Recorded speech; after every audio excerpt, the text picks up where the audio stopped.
বন্ধু বান্ধৱীসকল, যোৱাকালি আমাৰ মাননীয় প্ৰধানমন্ত্ৰী ডাঙৰীয়া আমাৰ অফিচৰ বিষয়ে কিছু কথা কৈছে। তেখেতে এনেকুৱা কথা কৈছে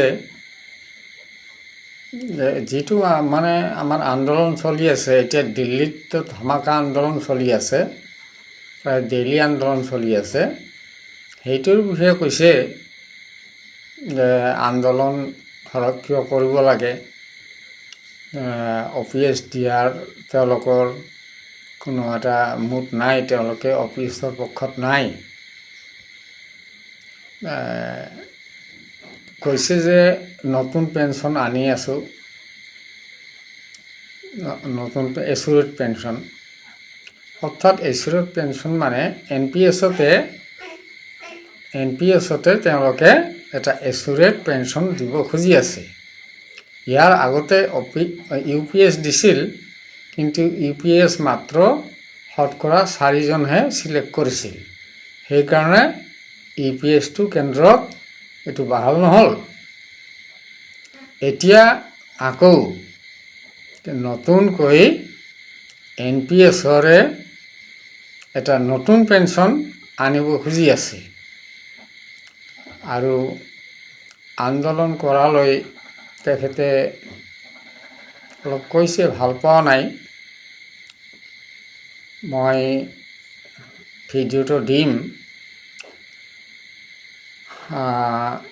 এজন আমাৰ কৰ্মচাৰীয়ে কৈছে যে প্ৰথমে এন পি এছ, তাৰপাছত ইউ পি এছটাও আমাৰ বজাৰ market link U P S. গতিকে আমাৰ কৰ্মচাৰীয়ে অ' পি এছৰ কথাহে কৈ আছে আৰু আন্দোলন চলি আছে। এতিয়া অলপতে হাৰিয়ানাত ইলেকশ্যন আছে, নিৰ্বাচন আছে।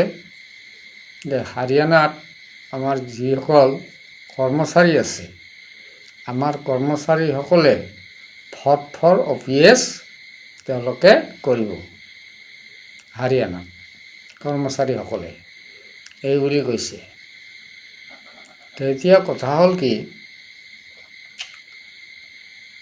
যিটো তেওঁলোকে কৰিব খুজি আছে অ' পি এছৰ বাহিৰে নহ'ব বুলি আমাৰ ৰাষ্ট্ৰীয় অধ্যক্ষ বিজয় কুমাৰ বন্ধু ডাঙৰীয়াই প্ৰতিদিনে কৈ আছে যে N P S, U P S বা অ' পি এছৰ নিচিনা এনেকুৱা কোনো পেঞ্চন আমাক দিব নালাগে।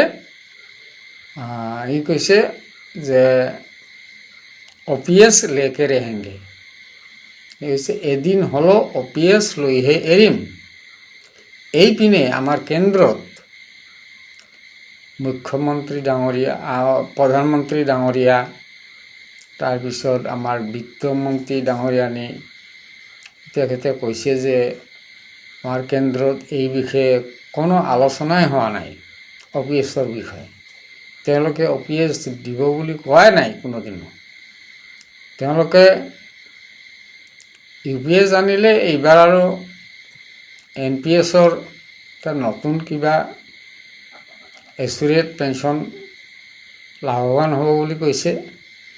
এতিয়া কি নিয়ম কি কৰে, মুঠ কথা হ'ল যদি অ' পি এছ নহয় তেনেহ'লে শতকৰা 10% আমাৰ কৰ্মচাৰীৰ পৰা কাটি থাকিব।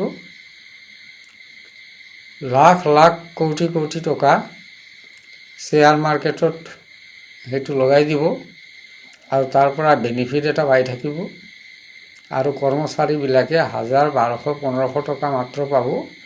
আৰু সেইখিনি টকাৰে যে ঘৰ এখন নচলে তেওঁলোকে জানে। আৰু বৃদ্ধকালৰ লাভতি স্বৰূপ হ'ল অ' পি এছ। সেইটো নহ'লে বেমাৰ আজাৰ হ'লে টকা ক'ত পাব? এই 1200, 1800 টকাৰে এই বেমাৰ চিকিৎসা কৰা সেই ঔষধৰ টকাখিনি হ'ব নেকি? সেইখিনিতো নহয়, কেতিয়াও নহয়। গতিকে আমাকতো এন পি এছৰ নিচিনা UPS বা কিবা আৰু বেলেগ তেনেকুৱাটো নালাগে। আমাৰ কৰ্মচাৰীৰ কথা যে আমাক হুবহু পুৰণি পেঞ্চনে আমাক দিব লাগিব, হুবহু পুৰণি পেঞ্চন। এইটো কোনেও নামানে। আমাৰ প্ৰধানমন্ত্ৰী বা মুখ্যমন্ত্ৰী যদিও কয় যে আমি এইটো দিম, এতিয়া NPSৰ অলপ উন্নত ধৰণৰ কৰিম, কিন্তু সেইটো আমাৰ কৰ্মচাৰীয়ে কেতিয়াও নামানে। NPS সন্থাও নামানে, কৰ্মচাৰী পৰিষদো নামানে, আমাৰ কোনো সন্থাও নামানে। এইটো ধ্ৰুৱ সত্য যে কোনেও নামানে। আৰু এইটোও ঠিক যে তেওঁলোকে OPS যে নিদিব, সেইটো ডাইৰেক্ট কৈ আছে OPS নিদিব। গতিকে মোৰ ডেছক্ৰিপশ্যনত মই আমাৰ প্ৰধানমন্ত্ৰীৰ কথাখিনি কি কৈছে সেইখিনি মই ডেছক্ৰিপশ্যনত দি দিম, এটা লিংক দিম। আপোনালোকে মোৰ তলত যিটো লিখা থাকিব সেই লিখাটো টাচ কৰি দিব। টাচ কৰি দিলে ডেছক্ৰিপশ্যন ওলাব। ডেছক্ৰিপশ্যনত সেই লিংকটো দেখা পাব আৰু তাতে টিপি দিলে আপোনালোকে সেই বাতৰিটো আপোনালোকে পঢ়িবলৈ পাব আৰু প্ৰধানমন্ত্ৰী ডাঙৰীয়াৰ আমাৰ কথাখিনি শুনিবলৈ পাব। তেখেতে কি কৈছে নিজে শুনি ল'ব। গতিকে ধন্যবাদ। মই সেই খবৰটো পাই আপোনালোকক সেই খবৰটো দিয়াৰ কাৰণে মই ভিডিঅ'টো বনালোঁ। ধন্যবাদ।